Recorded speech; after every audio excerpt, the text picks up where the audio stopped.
and it's like making me get, just telling it, comes the worst yell that I've ever heard. It was so loud and so powerful. I was actually worried that I was having heart rhythm, something, palpitations, I'm not sure, but something was going on. I don't know what it was, but that's something I'll never forget. And for a long time afterwards, I really would wake up with nightmares from it. In a world where myth intertwines with science lies a mystery that has long captivated the imagination, the legend of Bigfoot. This enigma stands at the heart of a silent conflict where scientific skepticism clashes with unwavering belief. Amidst this clash of worlds, we find Amy Bue, an individual drawn into the heart of this mystery. This journey, rooted in curiosity and driven by a quest for truth, inspired her to found Project Zoobook to unite scientists and Bigfooters to collaboratively research the phenomena. This exploration has led her to the dense landscape of the Allegheny National Forest. Here, in these shadowed woods, Amy's story takes a turn, forever altering her path in search of the Sasquatch. Join us as we step into the unknown, where myth and reality blur, and where every rustle and echo might hold the key to one of nature's greatest mysteries. Last summer, Project Zoobook was invited to go out to the Allegheny National Forest with a reporter and a photographer from the Wall Street Journal, which was a sentence I never thought I'd say. We were so excited about it. We were way out on an old, pretty unused logging road where the logging company had in the past carved a few campsites out. We were the only ones camping on that road. You could hardly pass on that road. The potholes were so big. So some time went by and it was, pretty far into the night. And I woke up because I felt like something was wrong. I have been getting better, but I've been in heart failure from my first bout with COVID. And I was actually worried that I was having maybe not a heart attack, but heart rhythm, something, palpitations, I'm not sure, but something was going on. I started kind of breathing a little bit funny, and I could just feel like in my chest. And I was worried because I'm lying there in my tent. I'm we're out in the middle of nowhere. It takes forever to get to any kind of a little town, let alone someplace with a hospital. What am I supposed to do? I'm not sure how long it lasted, but enough time to make me concerned. And out of the blue, and it's making me get, just telling it, comes the worst yell that I've ever heard. It was so loud and so powerful. And the only thing that I can describe it is if you see those island warriors that just do that bellowing noise. It really, really terrified me because here I am and my friends, and I'm what have I gotten them into? The next day, we were talking about what had happened. Tina was talking about how she thought she needed to leave before the reporter even got there because she had thought she had a medical emergency the night before. Monica and I both were we felt the same thing. All three of us had felt it. We really tried to do our due diligence in figuring out what it could have been. Is it possible, here's me with my skepticism. Is it possible somebody found out where we were and came to scare us? We looked into, could there be fracking in the area? Was there any seismic activity? What could it have been? There's no highways near. There was a truck, and I know that's not what it was. I'm not willing to say it was Bigfoot, but I'm willing to say it wasn't a bear, it wasn't a truck. I don't know what it was, but that's something I'll never forget. And for a long time afterwards, I really would wake up with nightmares from it. From the eerie shadows of the Allegheny National Forest, where explorers face an unexplainable presence, we turn to a different kind of exploration, the scientific quest to unravel the Bigfoot enigma. Skepticism runs deep in the scientific community, where tales of Bigfoot are often met with doubt and the challenge of securing credible research funding. Yet despite these hurdles, a curious few are beginning to probe the mystery. Their pursuit stands at the intersection of folklore and empirical investigation, aiming to transform myth into measurable inquiry. Can the legend of Bigfoot withstand the rigors of scientific scrutiny? I get a lot of questions about why more scientists aren't involved or why they're not more interested. And I have learned that there are a few different reasons. First of all, there are more scientists than you think who are interested in this, and they don't want to lose their job. Not everybody has that concern, but it is a very legitimate concern for some.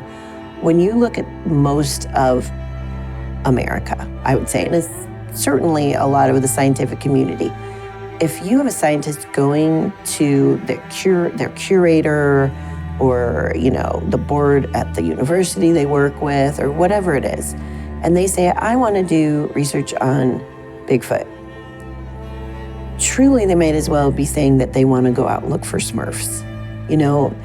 Most people don't have any kind of line between that. You're looking for something fictitious.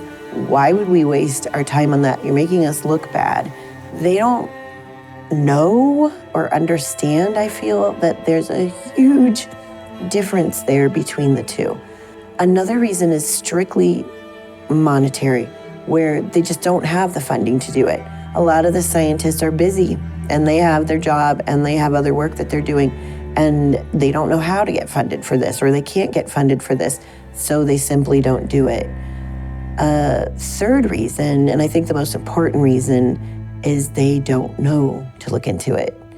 Because every single scientist, I would say, I can't think of any that there's an exception to, but I'd say every scientist that has come on to a Project Zoobook, Zooms, is that they don't know that there's legitimate scientific research going on. They don't know about the Olympic Project Nest.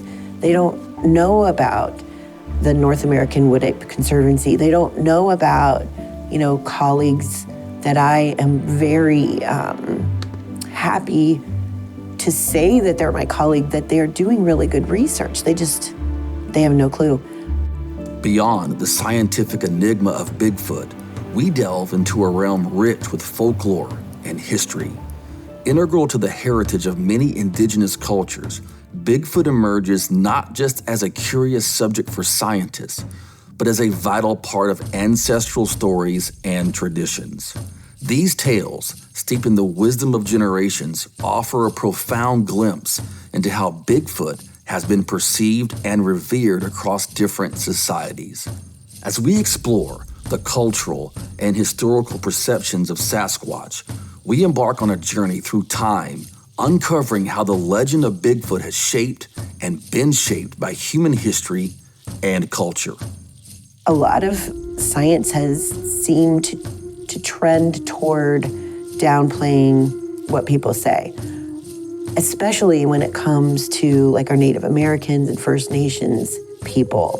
That's a big pet peeve of mine when it comes to Bigfoot research, because when you look into, for example, the Cross River gorillas over in Africa, they were thought to be mythological for a very long time until they weren't.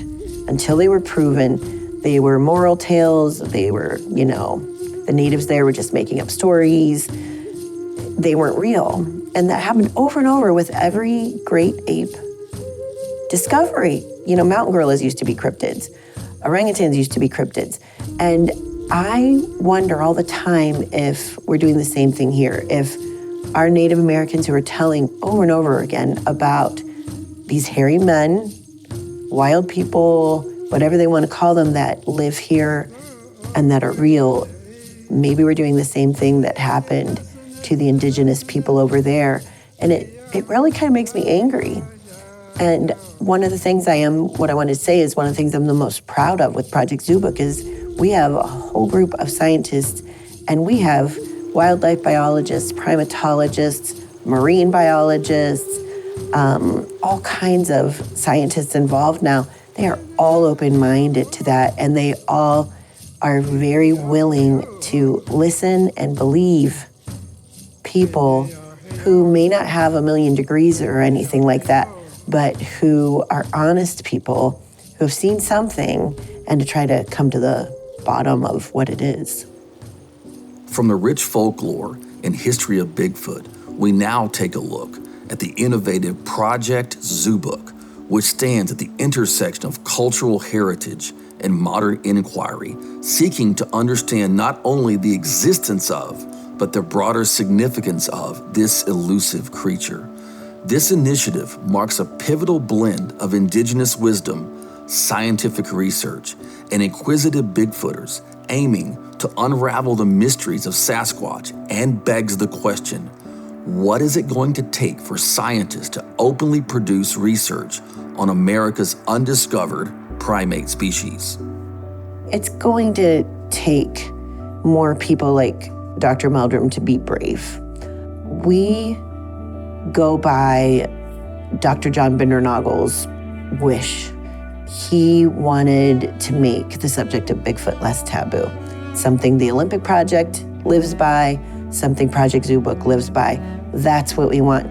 So the more you have scientists who are willing to step up and say, hey, there's valid reasons why we should look into this. Like Dr. Meldrum says, something is leaving footprints.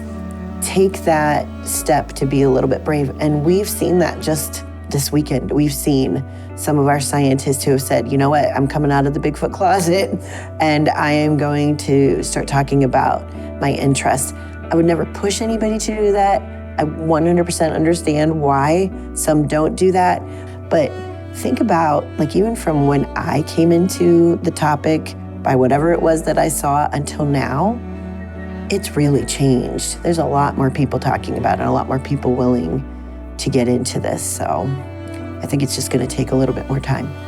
Following the trail blazed by Project Zoobook, we now delve into the dynamic world of citizen science, which opens new pathways for discovery, harnessing collective experiences to unveil unique insights into the Bigfoot enigma, as well as document natural phenomenon. We celebrate the synergy between formal research and the invaluable contributions of citizen scientists in this captivating quest. Join us as we explore how these dedicated individuals are enriching the search for Bigfoot, bridging professional research and public fascination, and uncovering nature's mysteries, whether they are finding proof of Sasquatch or of the natural wonders of the world. Another thing that I do that is a big passion of mine that not even a lot of my friends know that I do, I have a certain area out in the Allegheny National Forest. My grandpa had a hunting cabin there, and I spent a lot of my childhood there. And I don't get out there as much as I would like to anymore. But when I do, I have a little kind of micro study going on, and I have hooked up with some different biologists across the country that are interested in the flora and fauna of that area. You know, it can be something as simple as getting the iNaturalist app out, taking pictures of things and uploading it for other scientists to look at. And I do that, but I also take a lot of pictures. I do nature journaling. I share what I find.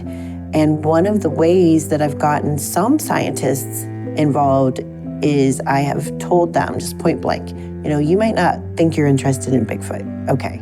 You know, if I hear of somebody or I meet somebody and I'm trying to kind of lure them to the dark side of Bigfoot, I'll be like, look at it this way. Like, you can say there's no Bigfoot. Okay, let's pretend there's no Bigfoot. You have an entire group of people that are out in the woods. Harness them, you know, work with them. You can poo-poo what they're doing as much as you want, just, you know, pretend you're not, and say, hey, while you're out there looking for Bigfoot evidence, maybe you could take pictures of the flowers that are there. I say this a lot, and it sounds funny, but I mean it. Like, One of my dreams is that there's going to be an Amy Bue fungus that is found somewhere in the Allegheny National Forest or somewhere in Columbiana County, Ohio, that nobody's ever heard of, or maybe it was supposed to be extinct.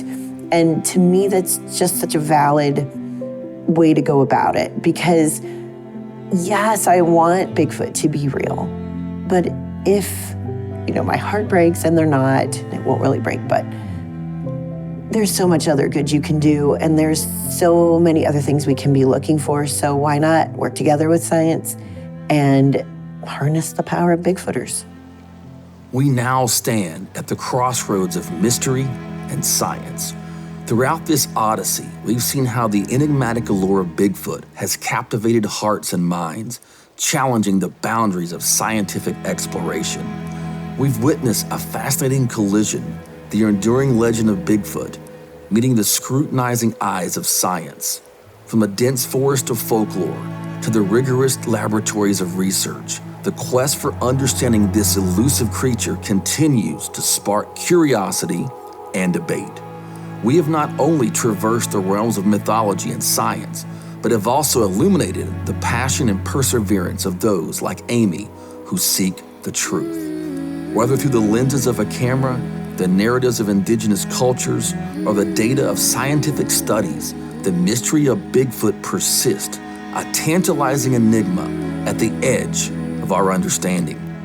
Let us remember that the search for Sasquatch is more than a quest for a creature. It's a journey into the unknown, a testament to human curiosity and our never-ending quest to understand the mysteries that surround us. Thank you for joining us on this extraordinary expedition.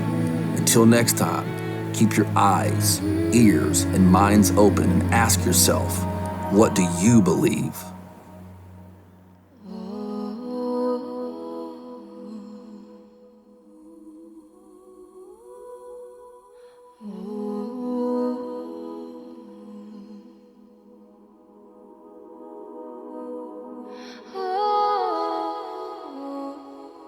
The Wild Wishes program and its youth conservation outreach Higher Calling Wildlife have granted more than 200 wildlife encounters for children facing critical illness, life in the foster system, loss of a parent or a sibling, depression, and other challenges. If you know of a young person that might qualify for this program and would like a wildlife encounter, yes, including Bigfoot expeditions, email chester@chestermore.com.